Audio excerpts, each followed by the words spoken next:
Goeiemôre vriende, hier op Woensdag die 29ste Oktober 2025 mag dit vir julle 'n wonderlike klein Saterdag wees.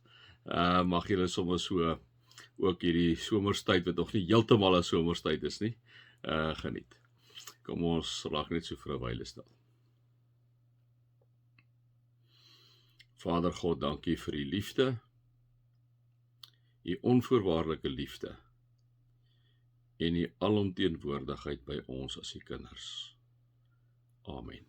Vriende, mag daar vir julle genade en vrede en oorvloed wees, omdat julle God ken, Jesus ken en die Heilige Gees ken.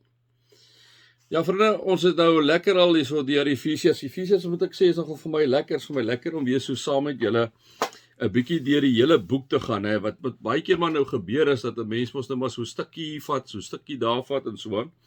Maar dit is regtig vir my 'n voorreg, vriende, om so saam met julle ook so deur die Bybel te gaan. Ek dink is 'n groot voorreg wat ons het, want ons is so in 'n gejaagde tyd dat ek en jy dikwels net nie, ons kom net nie by die goed uit nie, en dit is inderdaad nie 'n verskoning nie. Ons prioritiseer dit nie, soos ek en jy maar ook natuurlik ons oefening en goed ook nie prioritiseer nie, né?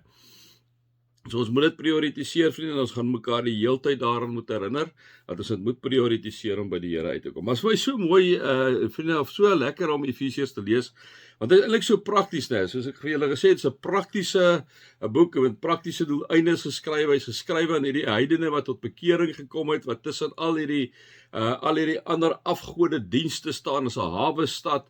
Is eintlik 'n partykeer 'n bietjie deurmekaar spul daarso gewees, en nou is hierdie ou klein gemeentetjie daar, liewe vriende, aan wie Paulus hierdie brief skryf, om net vir hulle te sê, hoor hierso, onthou net wie julle is kinders van die Here. Jesus Christus het vir julle gesterf aan die kruis. Onthou daarvan dat julle 'n geestelike huis is, om waarin Jesus inderdaad kom bly, en julle moenie lewe soos julle vroeër gelewe het nie. En hierso is vir julle 'n paar riglyne wat Paulus aan kom gee het, hierso in Efesiërs 4, wat ek hom sê, hoorie, dit is hoe julle moet lewe.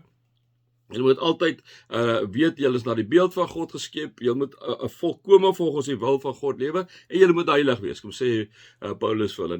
Dit is so 'n lekker praktiese boek wat hy vir hulle kom gee, en dan het ons nou lekker stil gestaan, waar hy gesê, hoorie, moenie jou duiwel vat kans gee nie. En hoe gee jy die duiwel vat kans? Deurdat jy nie die waarheid praat nie, deurdat jy steel, as jy moenie dat vuil taal uit jou mond uitkom nie, moet altyd wees dat die hoorders dit in goeie wees wanneer jy praat, kom sê hy, moenie verbitterd of vleend wees nie, moenie vloek of skel nie. Hy sê vergewe mekaar, lewe in liefde soos Christus gelewe het, moenie dat daar enige vorm van onseerlikheid of enige vorm van gierigheid is nie. En dan is dit interessant, dan sê hy weer, grove, ligsinnige en vuil praatjies pas nie by julle nie. Nee, dank God. Dank aan God pas by julle, né? Nee, dit is interessant dat hy die hele tyd sê. En dan sê hy weer by ontuig ons eerlikheid. En dit sê, het ek vir julle gesê, kom uit die konteks uit van Efese, die hawe stad, was heidene gewees, tot bekering gekom, en daar is maar nog stukkies van daai heidense goed wat so af en toe by hulle wil uitslaan, dat hy net vir hulle kom sê, hoorie, dit is nie hoe jy lewe nie, jy moet heilig wees, jy kan nie meer lewe soos jy gelewe het nie, jy moet nou anders lewe, jy's iemand anders, in Christus is jy 'n nuwe mens, Christus het in jou opgestaan, jy lewe nie meer nie, Christus lewe nou in jou, né? En dan het ons weer maar hier so 'n bietjie uit vir hulle kom sê, hoorie, so onthou julle is mense wat lewe in die lig, lewe as mense van die lig, en julle moet vir julle heeltyd, sê Paulus vir hulle, voortdurend moet julle afvra, dis nou hierso in Efesiërs 5 vers 10, jy moet voortdurend vir julle afvra, wat is vir die Here aanneemlik, om sê hy vir hierdie mense in Efese, né? Jy moenie meer doen dan hierdie ander praktyke waaraan julle gewoond was nie. Onthou nou, julle is anders, kom sê hy vir hulle. Hy sê, julle moet versigtig wees, julle moenie soos onverstandige mense leef nie. Nee, kom sê hy, kom te wete wat die wil van God is, kom sê hy vir hierdie mense in Efese, en laat die Gees julle beheers, nie al hierdie ander goeders nie, kom sê hy. En dan baie prakties, hardloop hy natuurlik nou in die huwelik in, vriende, hierso in vers 21 van Efesiërs 5, dan kom sê hy, wees uit eerbied vir Christus aan mekaar onderdanig. Ek kom praat nou met die mans en die vrouens. Vriende, natuurlik is dit so dat ons in die verlede altyd net nie ons het nie hierdie vers na gekyk nie. Ons het na die volgende vers gekyk. Die volgende vers dan, vrouens, wees aan julle mans onderdanig, net soos julle aan die Here onderdanig is. Gewoonlik is daai enetjie wat mense lank in die verlede, en ek is nou nog 'n paar kerke wat baie sterk staan daarop om dit so te hanteer. Nou vriende, dis natuurlik nie wat in die woord staan nie. Hier staan, wees uit eerbied vir Christus aan mekaar onderdanig. So vrou, wees aan jou man onderdanig, man, wees aan jou vrou onderdanig. Ons is albei leiers van die Here geskep het, liewe vriende. Die een is 'n man en die een is 'n vrou. Dit is hoe hy ons geskep het, dit is hoe hy ons gemaak het, né? So wees aan mekaar onderdanig, kom sê Paulus vir hulle. En dan praat hy 'n bietjie met die vrouens. Onthou nou, Paulus, moet ons altyd onthou, praat uit 'n patriargale stelsel uit. Daai tyd, liewe vriende, was die vrouens en die kinders, hulle is gesien maar nie gehoor nie, né? Hulle is eintlik half amper daai tyd amper so slawe gewees. En daarom sê ek altyd vir julle, kontekste in die Bybel is belangrik. Jy kan nie net reg boor dit gaan nie. Ons wat teologie gestudeer het, die ouens altyd gesê, as jy sommer van die jaar 200 na die jaar 2025 wil spring, en jy wil nie 'n konteks sien nie, dis waar die shorts plaasvind. Dis waar die kortsluitings plaasvind. Jy kan nie dit doen nie. So jy moet altyd kyk na die kontekste. En alhoewel jy kyk na die kontekste, liewe vriende, is daar enorm baie goed wat net so van toepassing is op jou en my, maar ten opsigte van die vrou, moet ons vir mekaar kom sê, dis 'n patriargale stelsel aan Paulus gestaan het, en ons moet dit altyd in gedagte hou wanneer ons na die teks lees, né? Maar liewe vriende, kom ons lees 'n bietjie hierso, want dit is, ek sê altyd in die huweliksprediking, as jy dit kyk, aanvanklik lyk dit, maar kyk 'n bietjie mooi wat sê Paulus hierso, want ek en jy as man het eintlik 'n rotte deal. Maar kom ons begin deur te sê, wees uit eerbied vir Christus aan mekaar onderdanig. Nie aan mekaar onderdanig nie, maar uit eerbied vir Christus. En liewe vriende, dit is waar die goed verkeerd loop. Dit is waar die goed verkeerd loop, is wanneer man en vrou nie aan mekaar onderdanig is nie. En ons kan dit maar gelykstel met nederigheid. Nederigheid. Wat is nederigheid? Nederigheid is om jou in die ander persoon se skoene te plaas, om te sê, maar hoe voel my vrou? Hoe voel my man? Waardeur gaan my vrou? Waardeur gaan my man? Onderdanigheid beteken, nederigheid beteken om te luister na mekaar. Want hoekom, liewe vriende, jy stel jou in om regtig te hoor, wat is dit?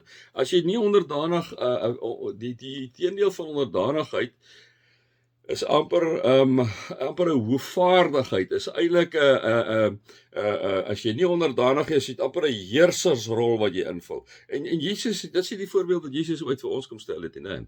Alhoewel hy God was, het staan daar in Filippense 2, hy het die gestalte van 'n slaaf aangeneem, hy het hom verneder deur 'n mens te word, en in Christus moet ons kyk, daarom staan daar, wees uit eerbied vir Christus aan mekaar onderdanig. Daarom, vriende, is dit altyd, as ek en jy hierdie roete gaan, is dit 'n roete van nederigheid, is dit 'n roete van, ek wil luister wat my maat sê. Dis die dilemma natuurlik in die lewe, ons luister nie na mekaar nie. Ek en jy wil so graag ons sê, kyk nou maar in enige gesprek wat jy kry.